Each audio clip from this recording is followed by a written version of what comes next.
that's really what I want to get you thinking about this morning is how do we manage that safe approach, if you like, to using the internet safely and the way that we think about it. So the session that we're going to go through, I'll get the slides working, is primarily around safety of all of you. You as an individual, you from a professional standpoint, if you've got professional responsibilities, you as a family member looking after families, or if you're looking after clients as well. So the first thing really is about profiles and what your profile looks like. Now, you might think you've got lots of different profiles, and indeed you have. If you've got lots of social networking sites, for example, you will have profiles on each of those sites. So how do we actually decide and think and develop the profiles that we want other people to see? In effect, it goes back to what I said earlier about what we're going to wear outside in public today. What do we want to appear to be? Well, I went to a business meeting, I want to appear to be professional, so I'm going to wear a suit or uniform or whatever.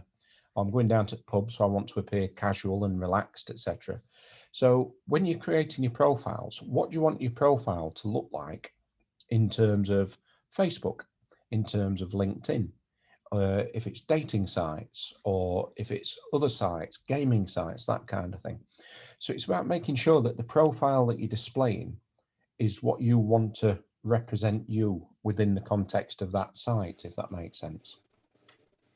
So lots of different sites out there. We have lots of different profiles.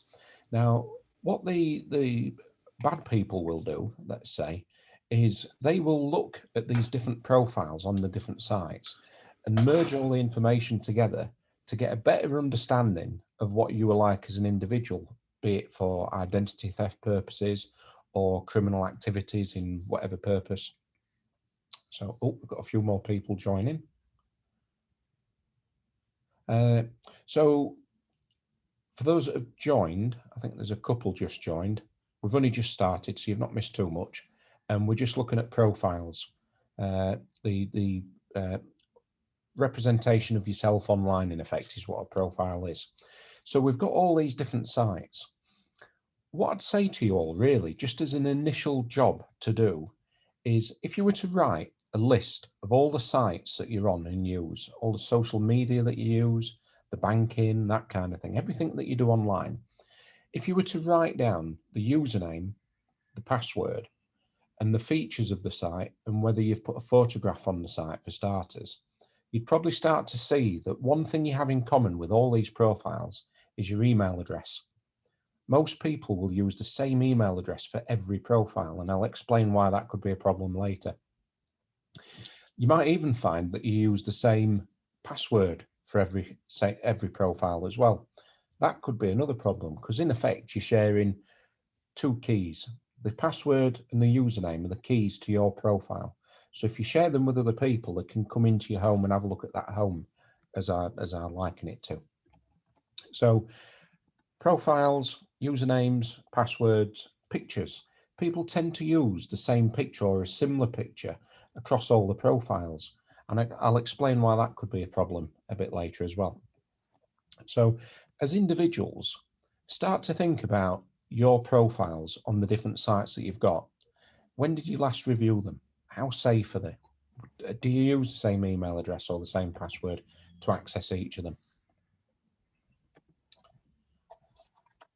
So which ones do you use? As I say, it'd be worth writing down a list of all the different profiles that you've got on the different sites that you've got, and include things like if you do your electric online or your gas online, you will have a profile with that business, and the profile might just be your username and your account information. But if you're using the same username on there, then you could have problems if you let's say your Facebook account gets hacked into and they get your username and password on that. They will try it on other sites where you might have finances linked to it. So it might be that if they get into your Facebook account, they can get into your online gas account, your electric account, your phone account, your mobile account, etc. So that's why it's worth having different usernames and different passwords for these. And as it says on the picture there, if you think of your username, your email address, and your password as being sets of keys, if you use the same keys to unlock all the doors and you lose a set of keys, in effect, the villain that gets the keys can use those keys to unlock all your accounts. So one thing I talk about is ABC, attitude, behavior, and culture. So if you've got the right attitude towards keeping yourself safe online with these kind of things, that'll affect your behavior. And your behavior online will affect the culture of those around you as well, be it at home or be it in the workplace or socially. So if you're in the old days when we used to go out before COVID, if you're in a group of people and somebody in the group is taking pictures and uploading it and saving it on social media without asking other people, then that behavior might affect the culture of the group, and it might be deemed that actually, oh, it's okay, we can all start taking pictures of each other and uploading it. And that's where you might get your problems. So if you think about the culture within your home towards and your attitude towards social media, by changing that and keeping it safer, that'll then put you all in a better and safer position, if that makes sense. So what I'll do, I'll just pause there and just ask if anybody's got any questions before I move on. Go on, Nikki. You need to turn your microphone on, love.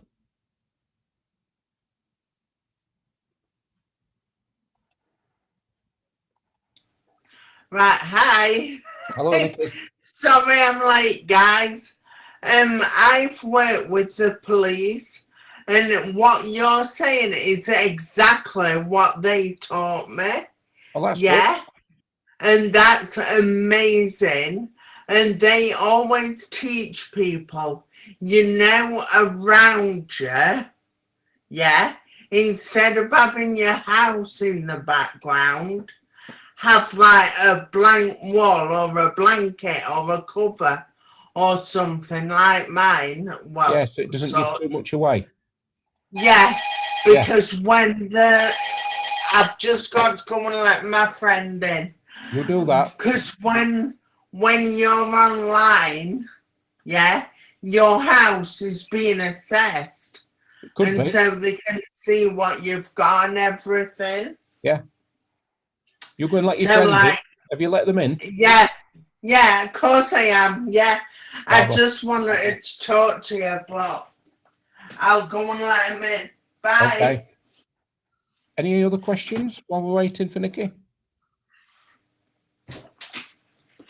That's good. I'm either making sense or you don't, or you're a bit shy. You don't want to ask questions. Quick question. Yeah, sure. Go on, Matt.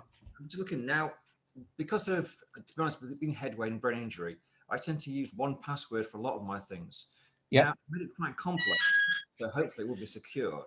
But it just got me thinking, what about things like when your PC auto fills in your password? Is that safe or not safe?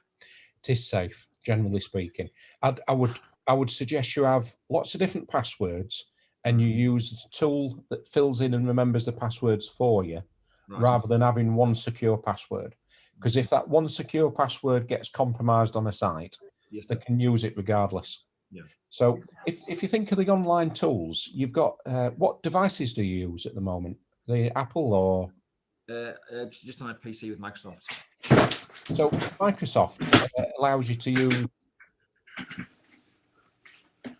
Nikki? Yeah? Could you just pop your microphone off for me? Thank you. You're a star. You can get tools like, go on, Bitdefender, Norton, McAfee, all those antivirus software packages will come with 1Password management systems as well that you can download. And so find one that's comfortable for you, but check the reviews as well to see what people think of them for usability. Okay. But you should be relatively safe. They're as safe, if not more safe, than having 1Password. That's awesome. Definitely. Yeah. That's great. Thank you. Yeah. There's another bit of useful kit as well that we've just, in fact, I've just ordered one. It's coming today, and it's called Bitdefender One Box. In fact, I think it's on box 2 at the moment. It's the second version of it. But the Bitdefender box, you plug it in, as your internet line comes into your home, you plug the internet into the box and then the router into the box. And it's Bitdefender security. And it's supposedly quite easy to set up. And that adds an extra layer of protection to your home internet as well. I've not used it yet, so I can't recommend it other than saying that the reviews look pretty good and I'm buying one to give it a try. Have a look. But it's worth considering software that will look after your passwords for you, and email addresses as well. Awesome. Thank you. Okay, so right, just moving on then. If you've got difficulty or you're not too sure how to set accounts up, try YouTube. There's lots of really good videos that will explain how, like in this screenshot here, it's Facebook. So all I've done, I've gone into Facebook, typed in, how do I set up Facebook, and done a search. And then you've got a long list of videos that will explain how to set up Facebook for the first time. And if you've set Facebook up yourself a year or two ago or some time ago, and you're not too sure if you've done it right, have a look at some of these videos and just educate yourself really on the different settings and that are available now to work through. And I will bring Facebook up at the end of the session. I'll fetch it up and show you how to look at some common settings that people miss. So, as I say, profiles are public facing. It's what the public sees about you on that particular site. So the question is, who sees it first of all? When you create an account, I keep using Facebook as an example, but as I say, it could be dating sites, it could be LinkedIn or other sites that you might go on. So the first question is, who's going to see it? What are they going to see? And what do you want to tell them? Versus what are you actually telling them? So for example, I had one lady on a dating site. It was I must stress as well, I'm on these dating sites for work purposes. I don't spend all my time on dating sites for fun of it, although it is quite interesting.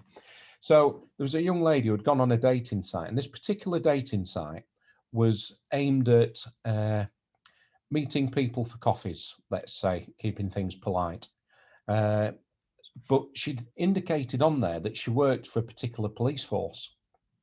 So I took a profile image and I did what they call the reverse image search, which means you can search the internet for other accounts where that picture might be. And it came back with numerous other dating sites where she'd used the same picture. So using the information off one site and then combining it with the information off all the other sites that she'd used the same picture on, I was able to find out a lot more information about her that compromised her and put her at risk. So that's the first point, or one of the points I'm trying to make really, is that think about what you want to portray and how you're going to portray yourself, and how does that picture and name link you to other information and other sites. Because you might be on one site where you want to meet somebody for a coffee, but then you might be on another site that's a professional site for your business or whatever, and it could compromise you. So think about what you're putting on and how other people see it. The next area to think about is your devices. And you will all have devices in the home. And a lot of people will have these devices, but not fully understand how they work. So for example, that's the iPhone. And on there, there's a button, you can see it just underneath where it says Office Setup in the white box. It's settings. Well, when you go into settings, it opens up a whole new world of menus. And the difficulty is if you're not fully conversant with the settings on your device, then it's quite possible, in effect, you're leaving the door unlocked. If we're going to use the analogy of the house, if this is your digital house and you're not setting the settings right, you could be leaving the door unlocked for somebody to just walk in and take what they want from that device. So it's worth looking at the settings for your particular device and understanding things like location services. So which apps on your device are accessing your location? And if you can't answer, I mean, ask yourself that question now. And if you can't answer it, it's worth looking at it, because you'd probably be quite surprised how many apps are you using your current location. How many apps are accessing your photographs? So that there might be an app on your phone that allows you to play Scrabble with your friends online, but it's actually accessing your photographs as well. And you've got to say, well, why would an app based in China want to access my photographs? And why would I want to let my photographs be accessed by an app in China?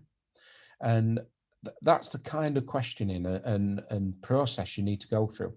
And you don't have to be a technical whiz. If you just do a search, again on YouTube, how do I set up the iPhone location services? Somebody will have done a video showing you how to do the location services on an iPhone. Or you can ring Apple or have a look at the Apple website. There's lots of useful videos. And likewise for Android, Samsungs, etc. There's lots of useful videos that will show you how to set up the particular features of your phones. Likewise, if you're looking after the device of somebody else, it's a case of making sure that it's set up right for them to use it and how they want to use it. And I could quite easily spend hours talking to you about the different devices and the benefits of different devices. But what I would say is have a look at the device and do a little bit of searching on YouTube or Google to find out how to set it up properly, whatever feature it is that you want to have a look at. But don't be scared of looking and exploring the settings on the phone. A lot of people just don't spend the time. They get a nice new shiny phone, it sets itself up pretty much, and then they just start using it from there. But we do need to spend a bit more time understanding it and doing that for every device you've got in your home. So if you think about your smart doorbells, you might have the Ring doorbell. Is that set up correctly? Have you set a password on it to protect it from people getting into your network through your doorbell? Because a lot of these smart devices, people don't set them up properly, and they're the weak spot in your digital home. So it's a bit like leaving a window open, having a smart camera that's not got a proper password on it. So if a burglar comes by and they want to climb into your house, they'll go in through the open window. And that's exactly what the hackers do. They look at your digital home, find a weak spot, which might be a security camera, and then climb into your digital network using the weakness of the security camera. So again, use the analogy of the digital house being like your real home.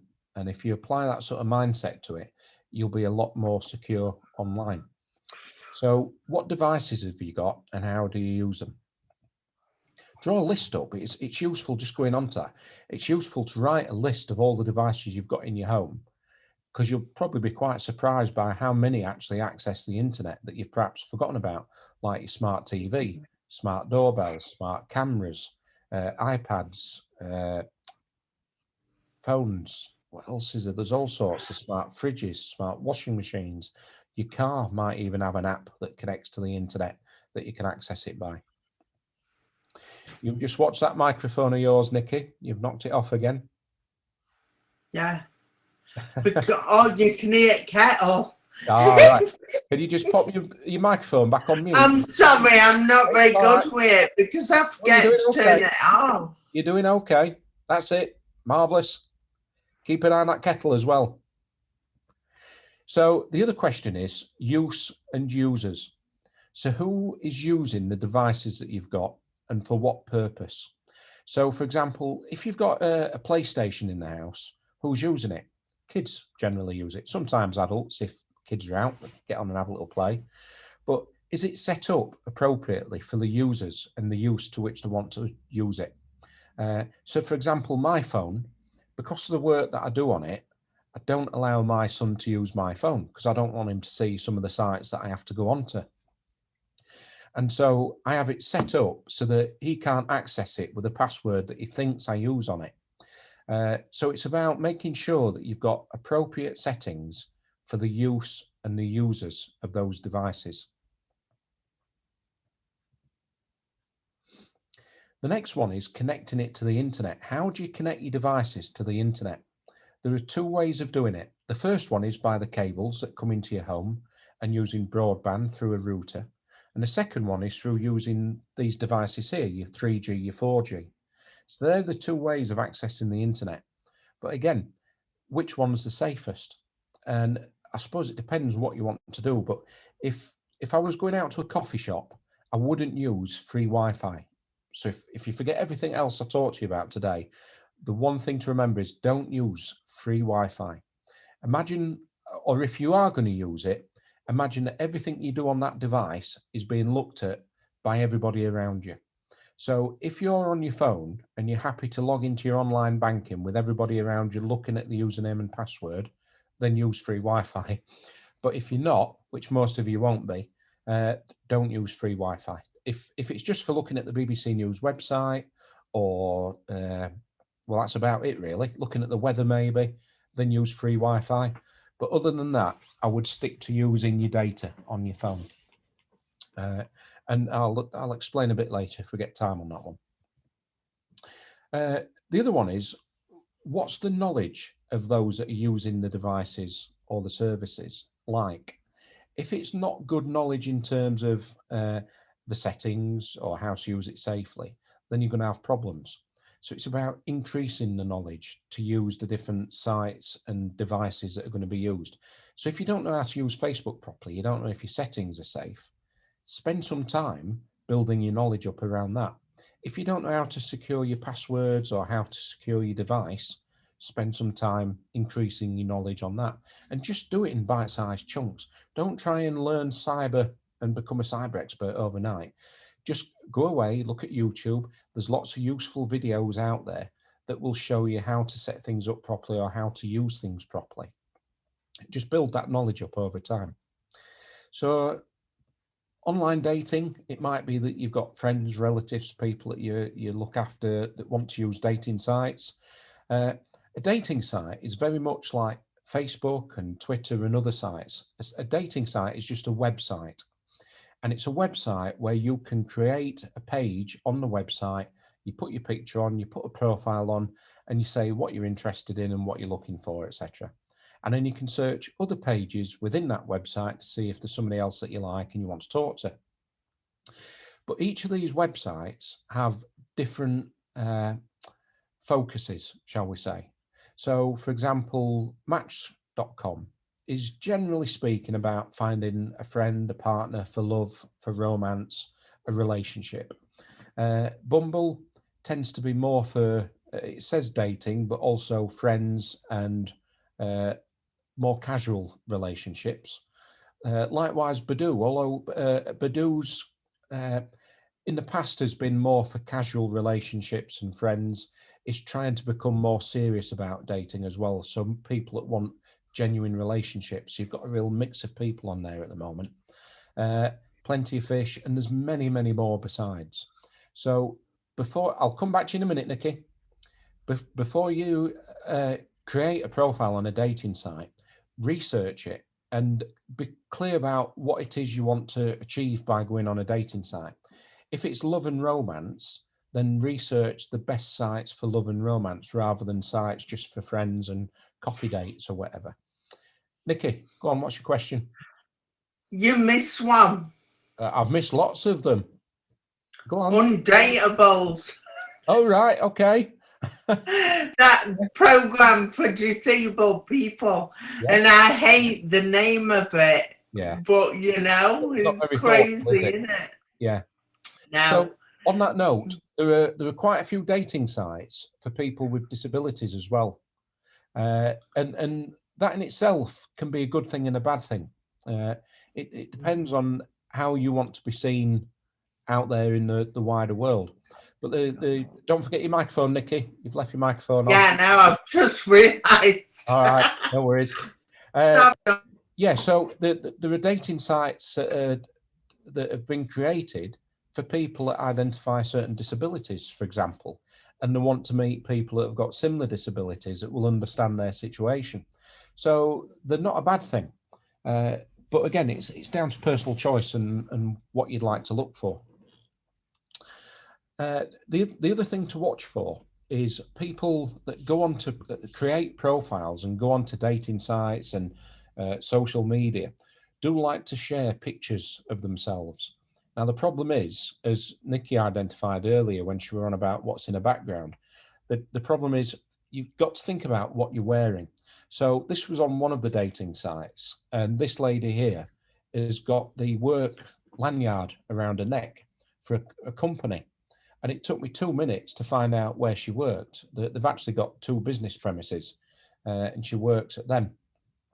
And so think about carefully what's in the picture that you're taking and sharing online.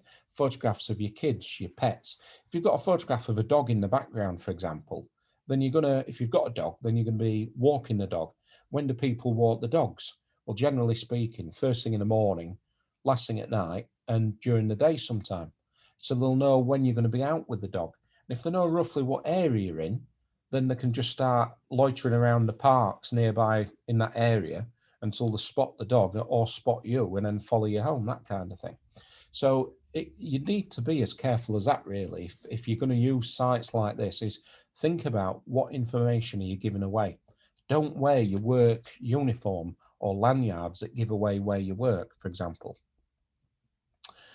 The other thing is, when you're looking at these websites and people are sharing pictures with you, you've got to assume that they're not actually sharing pictures of themselves until you're quite confident that they are. And that can take some time to build up that trust. These are photographs that I took that a client that we worked with actually received. And the client received this picture from this lady, and she was saying that it's a birthday in 2 days' time, and she's got no money, and she wants to celebrate it because it's been a while. And she's basically trying to encourage the client to send her money. Well, the client believed that the girl in the picture was the girl that he was actually messaging, but she isn't. What I did a reverse image search of that photograph, and the results in the middle of the screen, you can see all them small pen pics come down to various porn sites across the world where this picture has been taken from. And what's happened is the criminals will find a photograph, they'll cut it out, they'll post it into their fake profile, and then share that picture with the targets, with the victims that they're trying to get money from. So my client saw this lady and thought, she's really nice, she's messaging me, she likes me, and now she needs a bit of money because it's a birthday. I'll send her some birthday money through, and ended up sending her £20. Now that's just £20, and you think, well, that's not too much. But this criminal behind it is doing that to 10, 20, 30 clients a day at £20 a time. They're making thousands of pounds by sending people these pictures, all from taking them off of porn sites, in effect. So you can't believe what you see. And the picture on the right, where it says your camera will not start without an iTunes gift card, is a fake picture that's been created. And what happened was the client received this picture, and the lady, apparently it was a lady sending him pictures, said, oh, I'm trying to send you a video of me naked, but it won't work because I need an iTunes top up. And she sent this screenshot to the client, who then was given the choice of, can you send me a gift card for iTunes, and then I can share my photographs with you. And of course, the client sent then another £20 gift card, which didn't work, obviously, because the criminal's behind it. So these things are happening all the time. It's not just something you hear about in the news every now and then. It's constant and it's out there. So you've really got to be on your guard when you're creating profiles. And what I would say is, certainly if you are setting them up for a client or a friend or a relative, is don't be afraid to nip down to Tesco's and buy a £20. Some people know them as burner phones, but a £20 cheap phone, they're actually as cheap as £10, some of them. Put a SIM card in it and use that to set the account up and that to message on, not your own phone. Because if you do end up with a criminal gang and you've given them your personal phone number, it can cause you more problems later on down the line. It's not about being a catfish, as some of these TV shows have made it out over the years, which is another subject altogether. It's about protecting yourselves from these villains that are out there. And if talking about dating sites, for example, if you are going to start a relationship with somebody, once you trust them and you've been having that exchange, then you can give them your real details once you're happy that you know that they are who they say they are. But there's so much fake stuff out there that you do need to be wary of it. So services, as I say, it's worth drawing up a list of all the different sites and services that you use. And I'll show you a spreadsheet at the end of this that I've drawn up. I'm quite happy to send this through to you if you want to have a copy each. I'll send it through to Fiona and she can email it to you all. So which services do you use? Do you use the same username, password, etc.? Likewise, messaging apps. There are lots of different messaging apps out there, and these are being used more and more now to commit crime. So you might be getting a WhatsApp message from NHS saying that COVID track and trace has found that you've been involved or you've visited an address where somebody's had COVID, just tap here and we'll pass you the details. And people are tapping on it and it's a link that takes them to a dangerous website. Or HMIC sending messages out on WhatsApp saying that you owed a tax refund. HMIC aren't going to text you on WhatsApp. They're going to write to you. That's what they generally do. But the criminals are using more and more of these messaging apps to create and try to trick people into sending them money. The emails, we're going to have a look at emails in a minute. So I'll come back to that one and show you that one.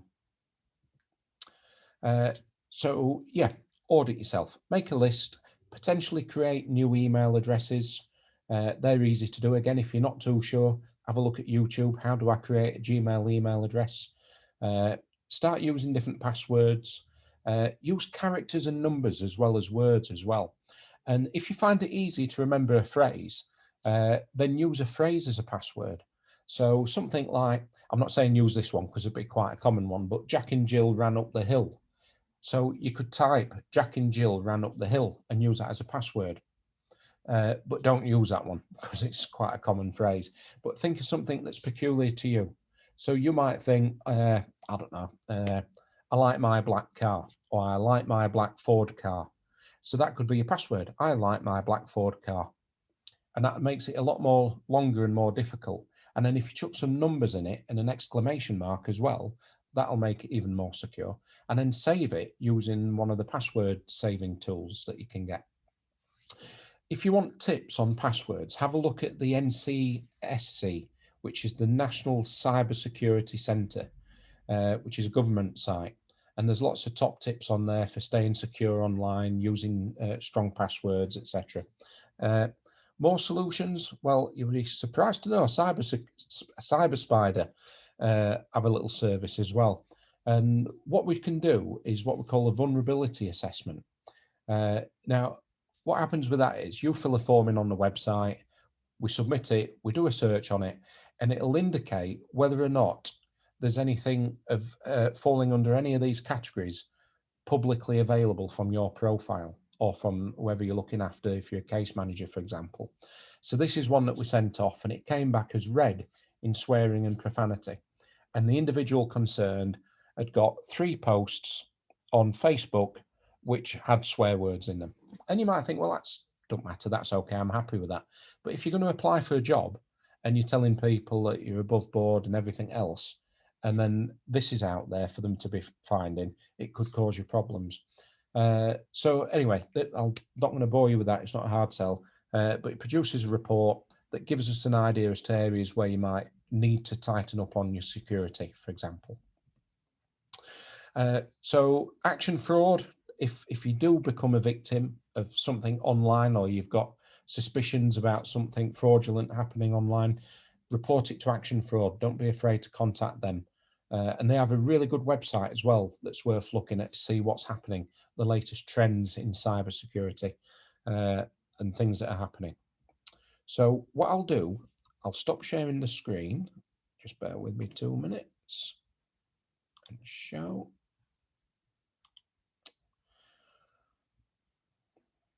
Let me just move this across.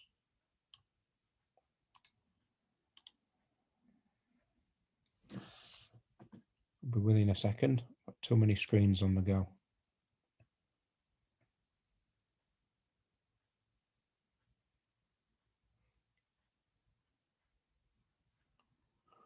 Well, I've lost my little screen. There you are. Come back.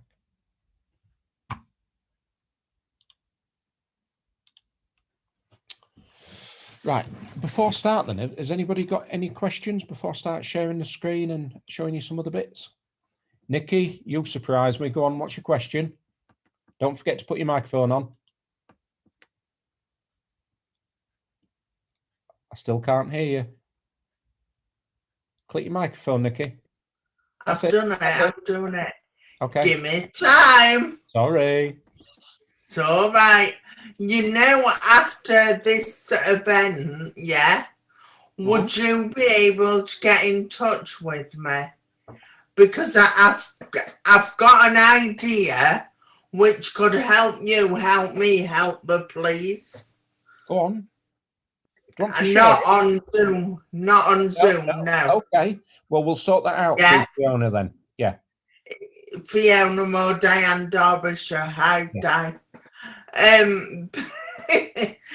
Because I think all your points, right, they're brilliant, they're valuable, but they're not meeting the audience that needs to hear them.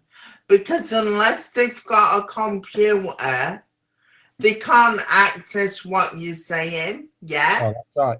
Yeah. So we need to kind of take it to the mainstream of radio or something. And likewise, though, you've got devices, haven't you? If you haven't got a computer, people will always have a smartphone or a phone as well. Oh, Nick Lynn, don't ace someone who's involved in the industry. Sorry, never thought of that. It's all right. Don't Oh, I feel stupid. It's all right. You've got an answer right. for most things, haven't you?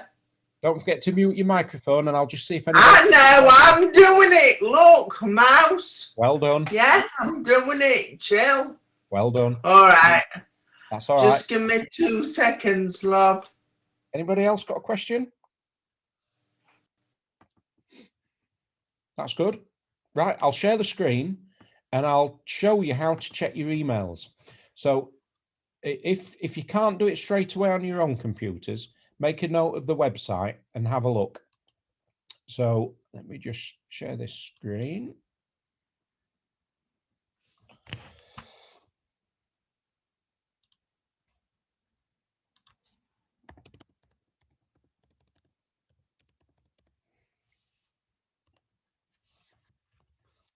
Right, so what we're going to do is go into this website and hopefully you can all see that okay. Mark, can you just nod if you can see it okay, if it's clear?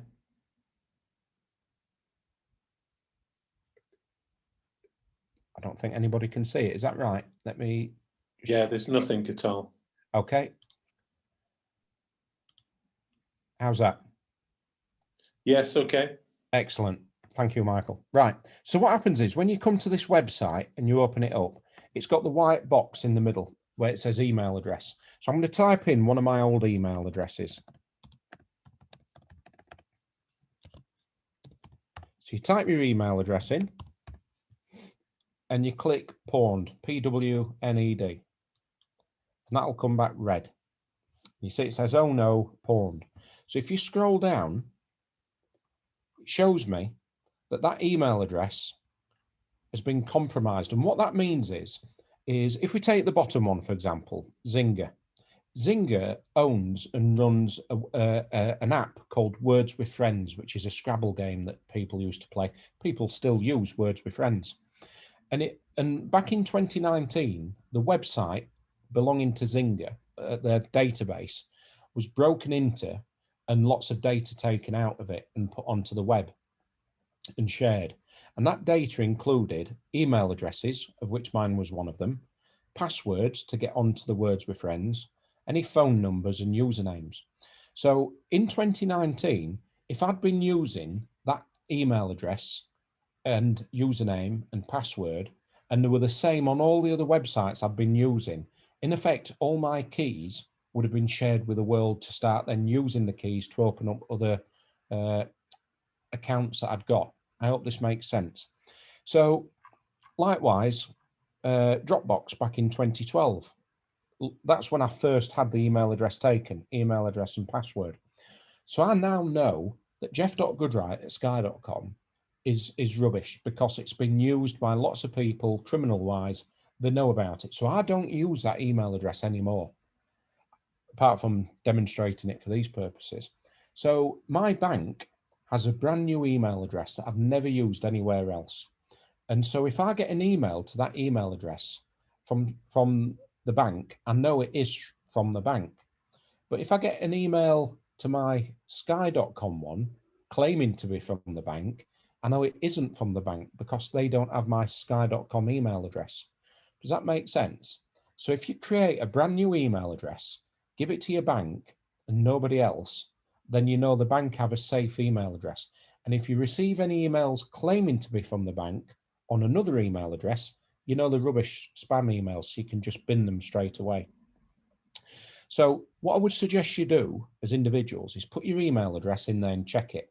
And if it comes back as pawned, i.e. it comes back as red, then you know that what you need to do is either, well, certainly change the password that you use with that email address on all your accounts. So that's where this form comes in handy. Let me just show you this other form quickly. Just bear with me.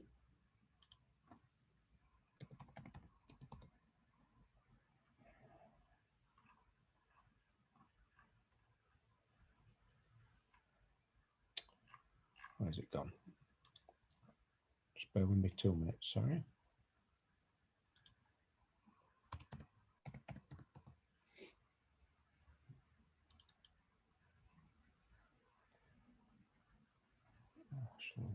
Just open up.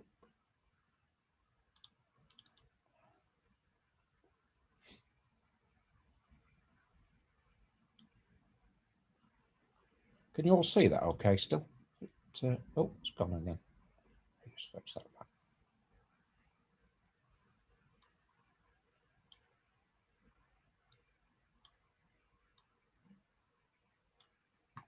So what I've got here is, it's just a spreadsheet that I've created. So if you want to create your own, you can, or I'll share this with Fiona to share with you. So just here, if you write down the account, I don't know why that picture's taking up a bit too much space there. Let me cut that out. So if you write down your social media or the sites that you're interested in, so on there we could type in Facebook, and username might be JG1, and your password might be password1, and it might have messaging features and so on. And then I might be on Twitter, and I might have the same username, JG1, and the same password, PW1, and I might use the same email address. So in fact, that's a point. Why haven't I got an email address? Oh, it's just there, yeah, email address used. So I might be using the Jeff Goodright at Sky one, and the Jeff Goodright at Sky one there as well. So just from doing this little process, you suddenly realize, actually, I need to change a password on Facebook or Twitter because I'm using the same set of keys to get into both them accounts. So if Facebook's compromised, it could compromise all the other ones as well. Does that make sense? And it also helps then if you want to save it as a spreadsheet on your computer, it's just a useful storage tool to keep all your passwords if you don't want to use a password management tool on your computer.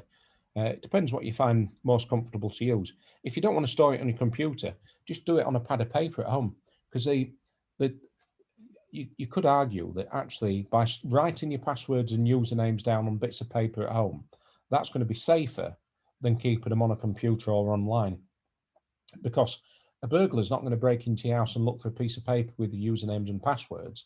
They're going to break into your house and take your phone, your laptops, your computers, your PlayStations, your money, your jewelry, etc.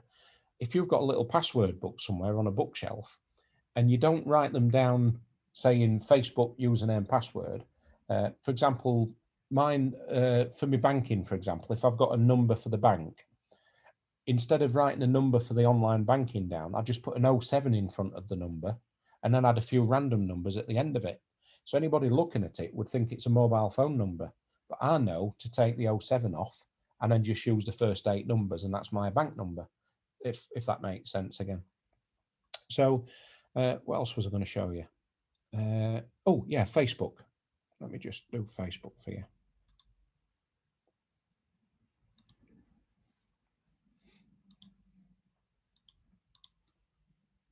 I'm just getting it up before I put it on, and then I can make sure that everything's safe for you to see.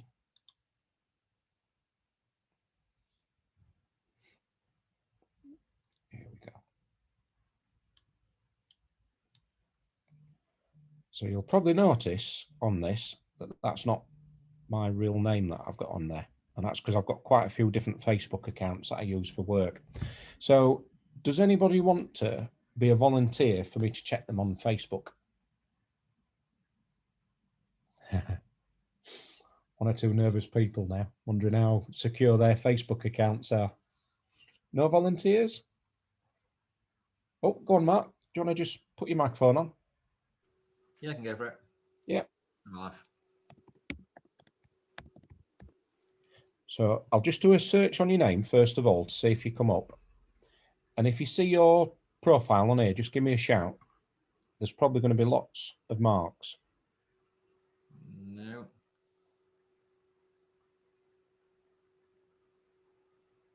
Is there a particular image? Yeah, I think there's a photo of me in a kayak. All right, okay. That's the one. Yeah. Are you all right if I keep looking? Yeah, sure. Yeah. So the first thing I always look for when I find a profile is friends, to see if the friends are open. And yours are, which means I can see all your friends, which also means I can do a search here for all your relatives, because I'll just put in your surname and it brings up Lisa. Yep. Is that Yep, this is Ah, right. wife? Yeah. So first thing you need to do is go onto your settings, and it's dead easy to do. Let me just come. Well, while I'm on, I'll just show you a few other things. If your friends had been locked down and I couldn't see your friends, I'd go on to more and I'd look at check-ins. So check-ins can give an indication sometimes as to where people live, because what you tend to do is check into your hairdressers, your coffee shops, places nearby, or places that are relevant to you. So Crystal Clean Motors, I take it you have them round to do your car, or have done in the past. No, I just looked at it perhaps. Right. I think. Headway Grimsby. So I know you're in the Grimsby area now, Yep. based on that, potentially. Ali's Indian Restaurant. Yeah. Halton the Clay. Is that the town where you live, maybe? Yep. Yeah. So you get the gist of it. Yeah. So you can start to look at even if people have got their accounts relatively secure, by looking at likes and check-ins, that kind of thing, you can find information out about people. So what I would do is, let me just go back to my profile. Funnily enough, normally I have it on not open. It's by sheer chance the past week I opened it up for something else and left it open. Right. It's a bit daft. Well, what you can do then is, when you go on, now you need to do this on a computer, not on your phone, because the way you access your settings is different. But if you go onto your computer, go onto your account, onto settings, and just there, you can start to work through your security settings. So first of all, memorialization, that's a really good one to do. A lot of people don't realize this, but when you die, what you can actually do is allow somebody to take over your account and manage it for you. It's a bit like having your donor card or setting up your will, including this, because otherwise people can still keep posting onto your Facebook timeline, etc. So you can nominate somebody to take over your account. I would have two-factor authentication on, which you can enable through that, just there, two-factor authentication. Change your password. You can nominate friends to contact if you're locked out as well. So if you forget your password, you can nominate people. Where's the other one? Your Facebook information. So access your information. You can also, on there, download your information. That button just there, download a copy of your information. It's worth having a look to see how much information Facebook have actually got on you. It takes maybe a day or two for them to come back to you on it, but download your information just there, create file, and it'll take them, like I say, a day or two, but they'll show you all this information that they've got stored on you. And there's pages of it, absolutely pages of it. And you might want to then go back through your account and delete some, etc. So public posts, who can comment on public posts? Obviously public there. Well, I don't want that to happen, so I'll change that to friends. Now what I wanted to show you was your other bits. So if you're on your account like this, as well as those settings, what you can do is go on to friends, and then there's a set. It's not, that's interesting. It's just there. That's it. No, it's not that one. Where's it gone? They do change these on a regular basis, which makes it a bit tricky staying up to speed on it. Settings and privacy. Privacy checkup. There you go.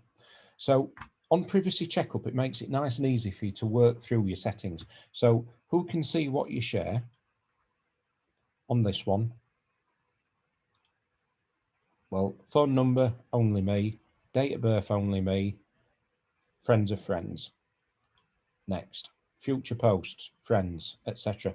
And you can work through it to decide who sees what you want them to see.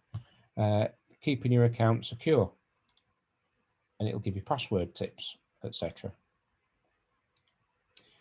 How people can find you on Facebook. Again, you can limit that. So you can actually make it harder for people to find you or not find you at all. Data settings as well. So just take your time to work through this privacy checkup. And I was going to show you how to switch your friends off as well, wasn't I, Mark? Settings and privacy. Privacy shortcut.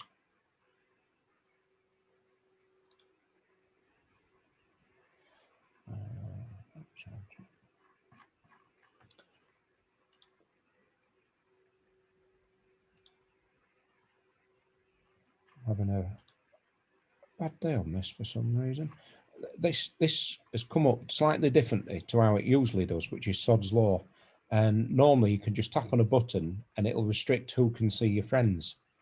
Let me find it another way.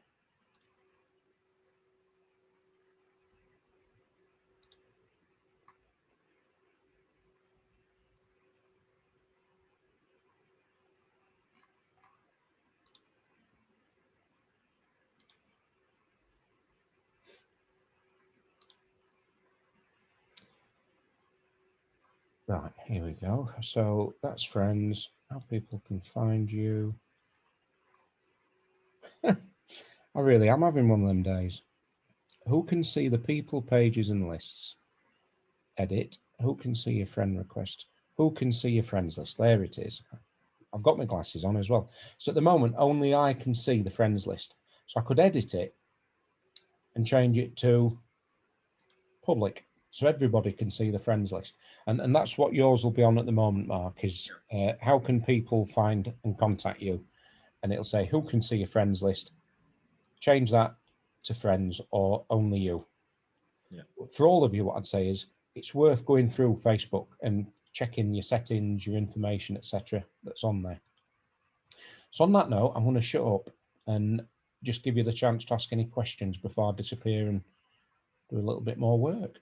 Hopefully it's been useful. I know I've thrown a lot at you there, but there's might hopefully be a few little tips in there that you can put to good use in keeping yourself or your friends, relatives a bit safer. Angela, do you want to ask a question? Hi, yeah. On the bit where you referred to NCSC, National Cybersecurity, was it? Yeah. You said about telling them perhaps if there are any fraudulent bits. Something that I have done in the past, I have received what I know are phishing requests from DVLA, and like you said, HMRC. That is one that I recently got one on the phone, so by text as well as by that. No, and what I have done in the past previously with emails is forwarded them on to the organisation themselves and their cyber section to say, this is coming through. There's obviously something going on. Yeah. Once or twice I've had responses to say that they are aware that there is something. Would you say that that is good to be doing, or it would be better to direct them towards the National Cyber Centre? Things like that, send them to Action Fraud. And then Action Fraud, whilst they might not be able to investigate every single one they get, at least they can keep statistics to show that there's been an increase in this type of offence. So then they can start to target resources towards stopping that happening. And okay, that's helpful. I'll share the screen again, just bear with me 1 minute. So if I go on to the Action Fraud website,